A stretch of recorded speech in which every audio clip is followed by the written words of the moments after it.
Antes do vídeo começar, lembre-se que este meu livro, A Física Quântica na Vida Real, ele foi escrito com base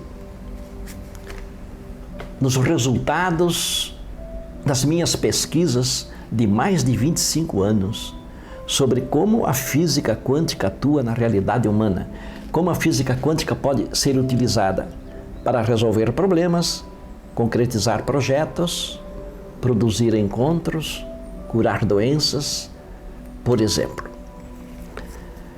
Este livro aqui é um verdadeiro manual prático de utilização da física quântica na vida real, numa linguagem absolutamente simples e compreensível, que ele foi escrito para um público leigo. Este livro você não encontra em lugar nenhum. Você apenas encontra no meu site de vendas. Se você tiver interesse em comprar este livro, é só clicar aí no site que aparece aí, no link que aparece, e você será remetido para o meu site de venda. Jesus tinha um grande amigo, de nome Lázaro. Então, Lázaro ficou gravemente doente. E suas irmãs, Marta e Maria, mandaram avisar Jesus sobre a doença de Lázaro. Elas já conheciam o poder do barbudão da Galileia e elas tinham certeza de que ele podia curar Lázaro da sua doença. Jesus se encontrava numa outra cidade e a Bíblia diz que ao receber a notícia sobre a doença de Lázaro, aparentemente, Jesus não teve nenhum abalo. Recebeu a notícia tranquilamente e continuou tranquilo, permanecendo na cidade onde ele se encontrava. Só 4 dias depois é que Jesus resolveu visitar Lázaro.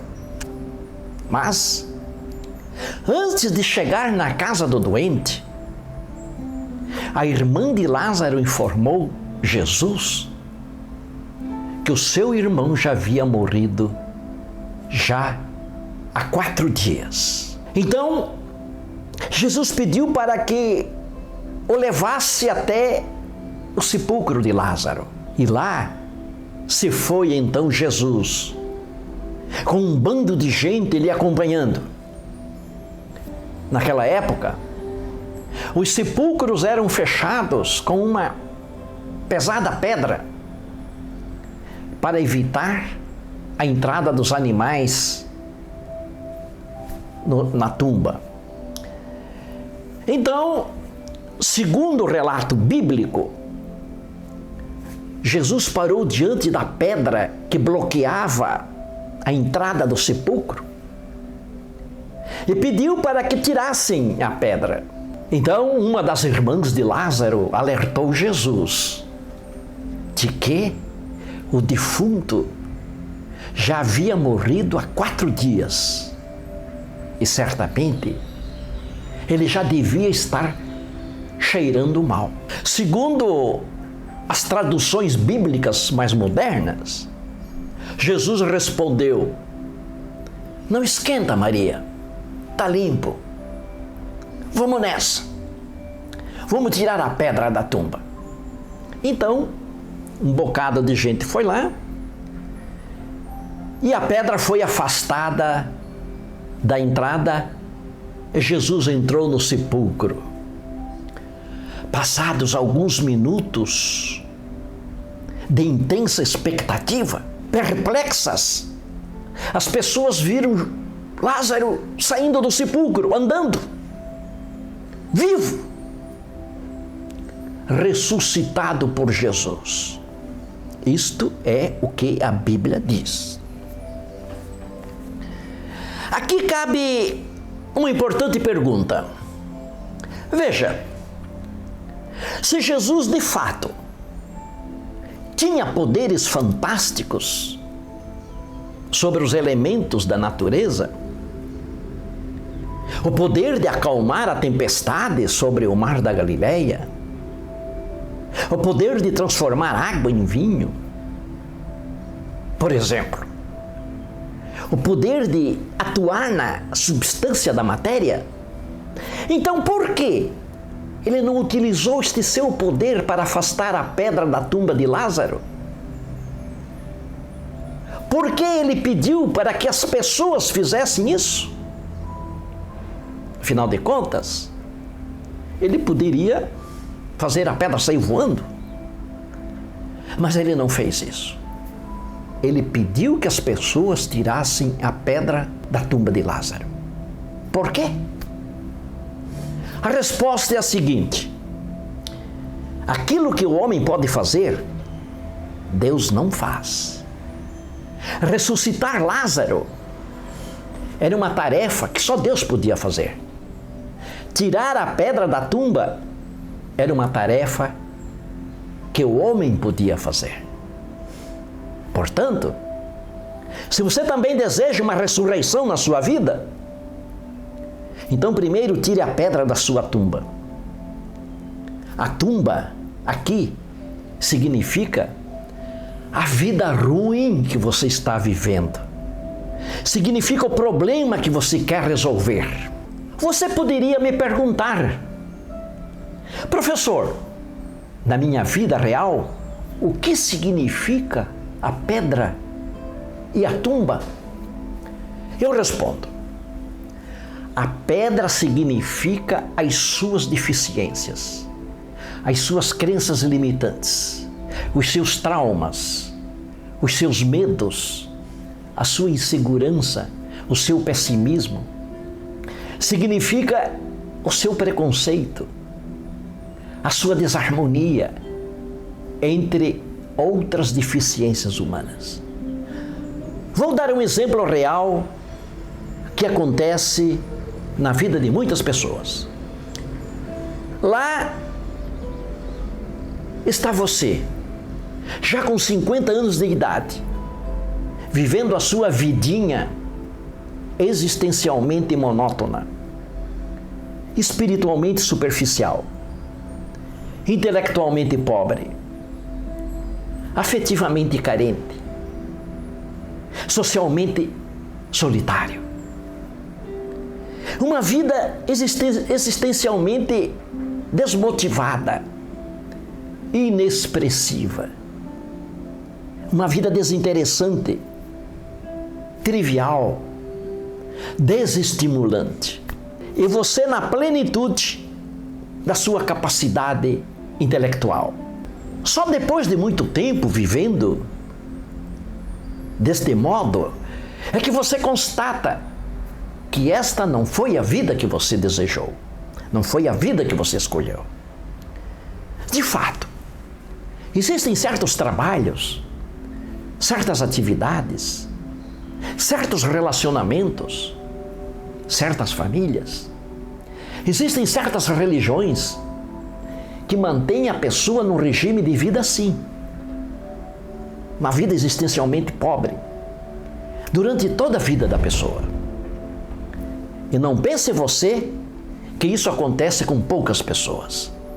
É triste afirmar que a grande maioria das pessoas vive esse tipo de vida.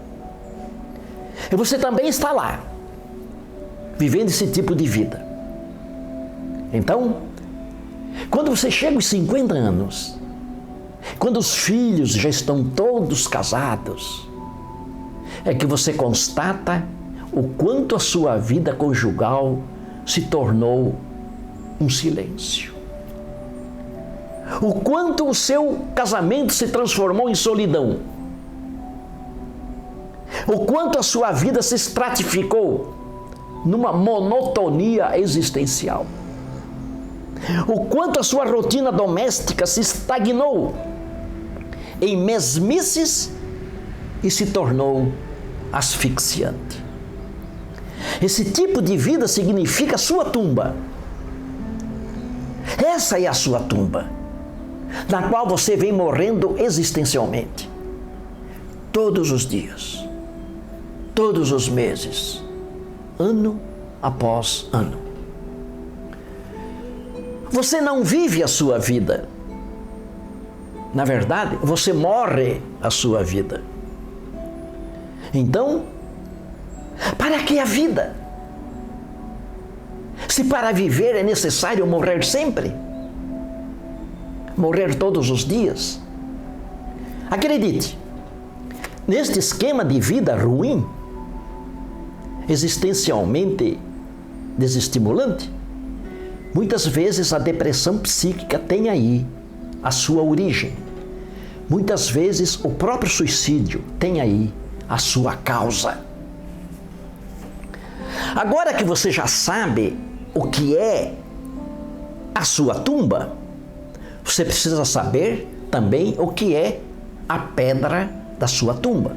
Veja, através dos comentários que as pessoas fazem sobre as minhas publicações, um bocado de gente tem se queixado de que os seus projetos não se realizam.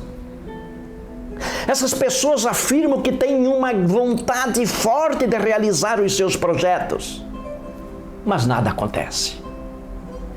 E eu tenho respondido para essas pessoas que se isso realmente está acontecendo, então é porque elas não têm vontade, elas têm apenas desejo.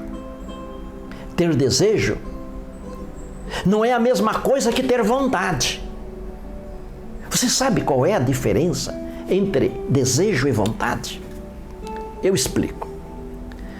Se você for lá no Google, você vai ler que a palavra desejo significa um propósito, uma pretensão, um anseio, uma intenção. Nas pessoas, o desejo se manifesta apenas como um apetite do espírito, apenas como uma predisposição do espírito. O desejo não significa movimento, não significa ação, é só um estado de espírito. Enquanto a pessoa está só desejando, o seu espírito permanece imóvel, sem ação. O espírito não age. Quando a pessoa apenas deseja, o seu espírito fica esperando que o seu projeto se realize, esperando que a mudança aconteça, sem a participação da pessoa. Então, a pessoa fica esperando, e nada acontece. Eu conheço muitas pessoas que há muito tempo só desejam se encontrar com alguém para um relacionamento amoroso, mas que não têm vontade de fazer isso. Só esperando. Todos os dias, todos os meses, ano após ano.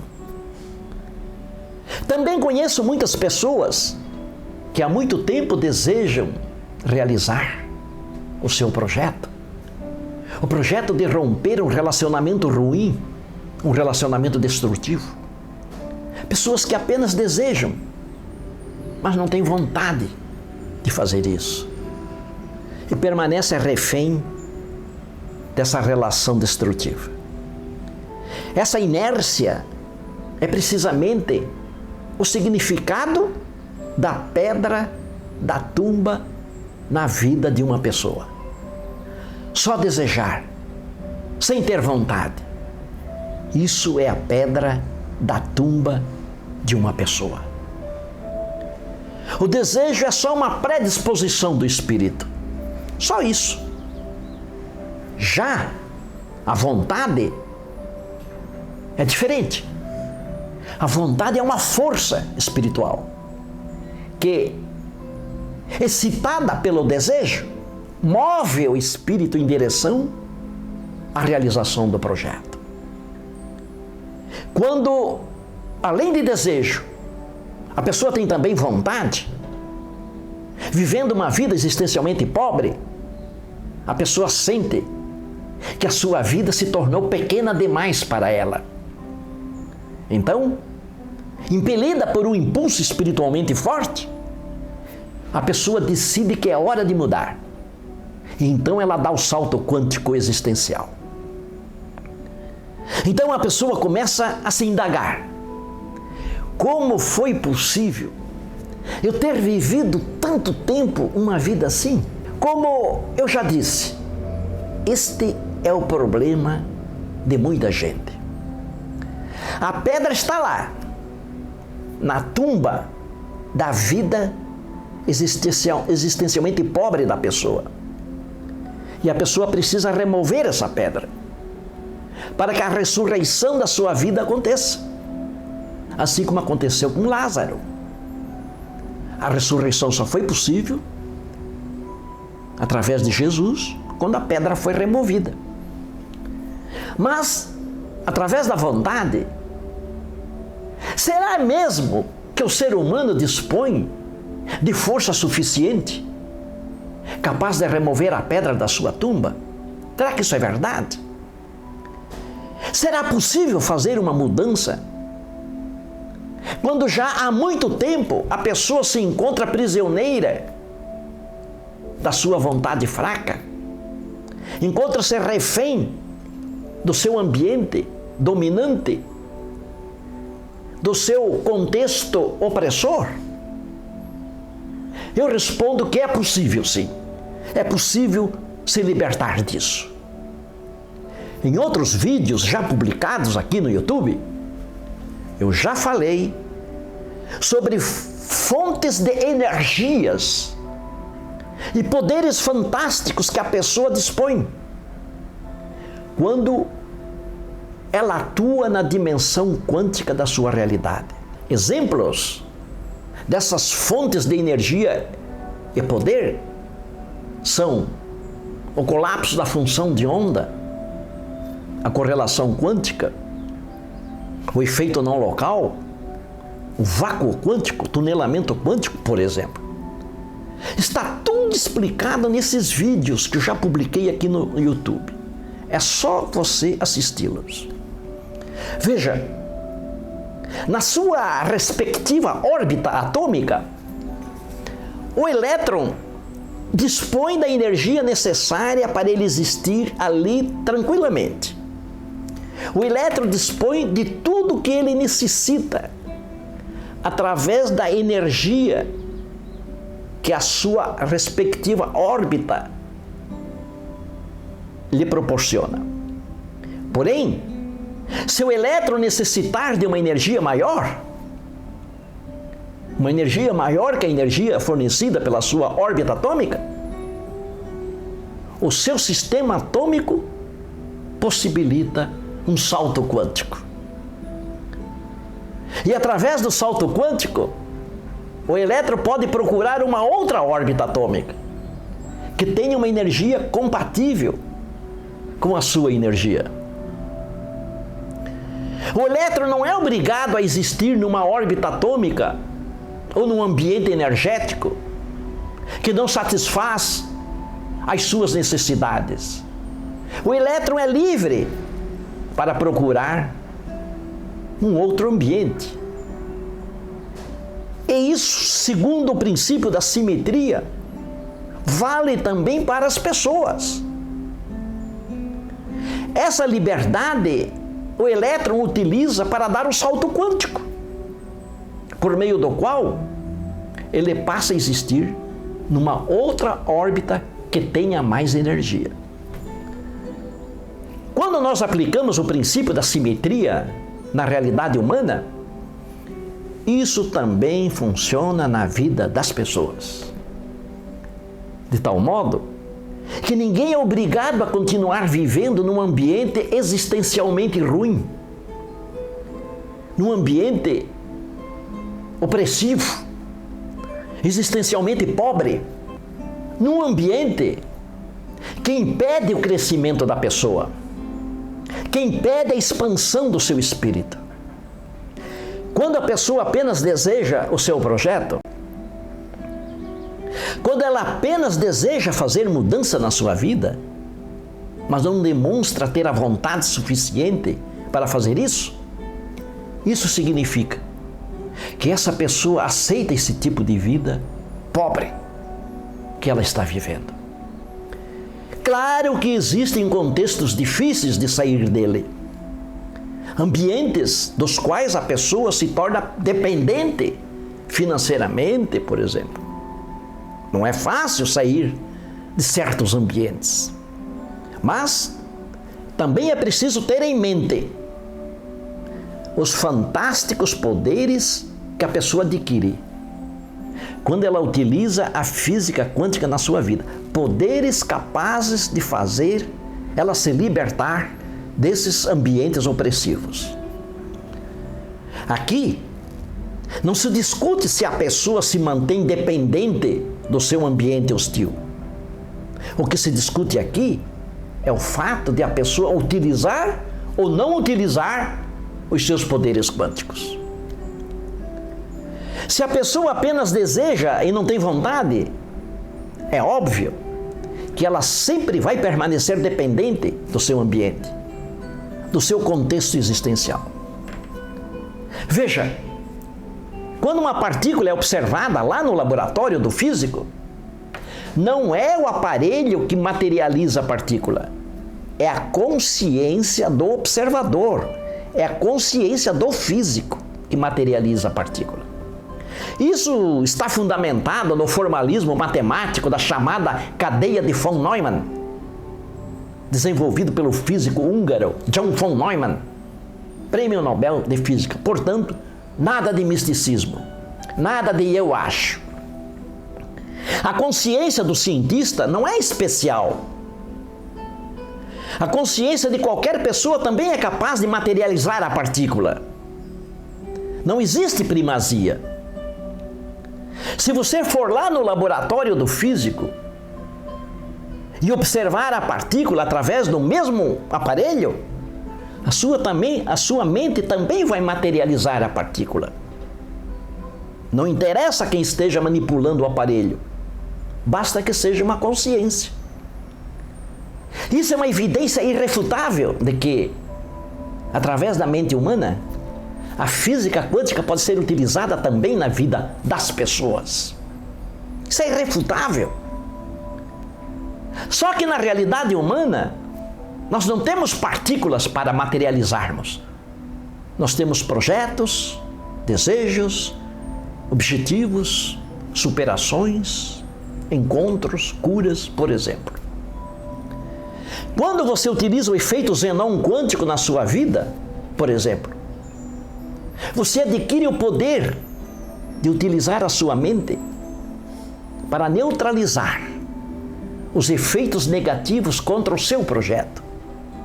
Efeitos produzidos pelos contextos e ambientes ruins onde você vive.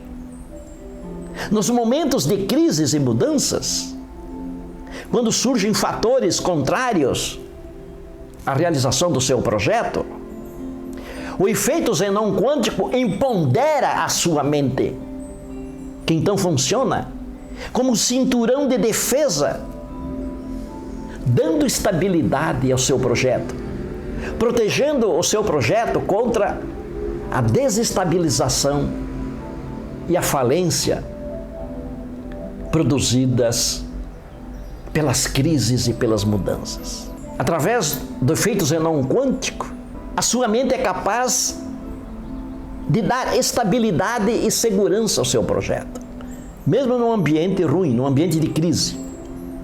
Por sua vez, quando o vácuo quântico é aplicado à dimensão quântica da sua vida, ele funciona como um imenso reservatório de recursos, onde você pode buscar auxílio quando você estiver passando por momentos de extrema dificuldade, passando por momentos desesperadores. O vácuo quântico é como um arsenal de recursos. E as partículas fazem isso.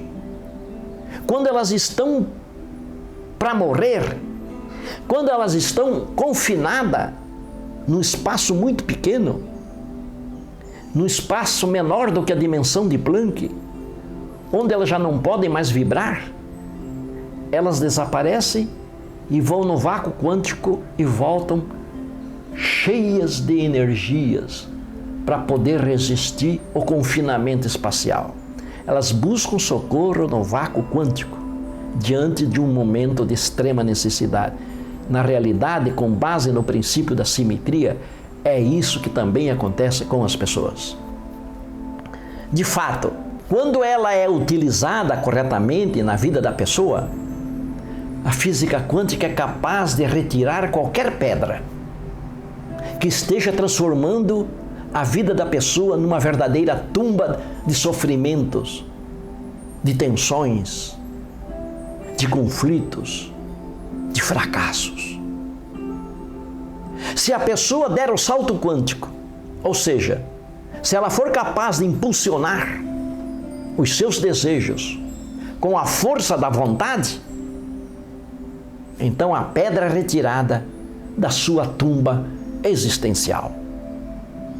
E assim, a exemplo de Lázaro, a vida da pessoa pode ressuscitar para uma nova vida, para uma vida cheia de vida. Portanto, lembre-se, se você fizer tudo certo, uma ressurreição sempre é possível na sua vida, desde que você tire a pedra da sua tumba.